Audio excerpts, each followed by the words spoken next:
एक दफ़ा मेंढकों का एक ग्रुप लकड़ियों के बीच में सफ़र कर रहा था। इनमें से दो मेंढक गहरे गड्ढे में गिर गए। जब दूसरे मेंढकों ने देखा कि गड्ढा बहुत गहरा है, उन्होंने दोनों मेंढकों को बताया कि वो मुर्दा की तरह अच्छे हैं। दोनों मेंढकों ने इनके तबसरों को नज़रअंदाज किया और पूरी ताकत के साथ गड्ढे से छलांग लगाने की कोशिश की। दूसरे मेंढक इन्हें रोकते रहे कि वो मर चुके हैं। मेंढकों ने पूरी ताकत के साथ गड्ढे से छलांग लगाने की कोशिश की। दूसरे मेंढक इन्हें रोकते रहे कि वो इतने ही अच्छे हैं जितने मरे हुए।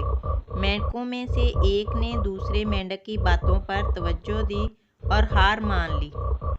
वो नीचे गिरा और मर गया, लेकिन दूसरा मेंढक मुसलसल कोशिश करता रहा।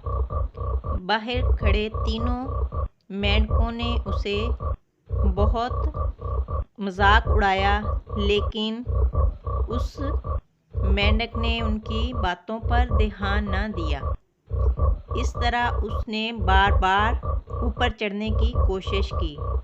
आखिरकार उसकी मेहनत रंग ले आई और वो मेंढक मुसलसल कोशिश की वजह से गड्ढे से बाहर निकल आया।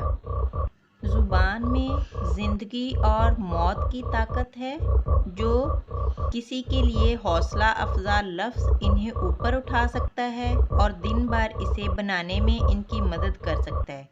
इसलिए जो कुछ आप कहते हैं इससे मुहतात रहें और इन लोगों से ज़िंदगी की बात करें जो आपके रास्ते से गुज़रते हैं।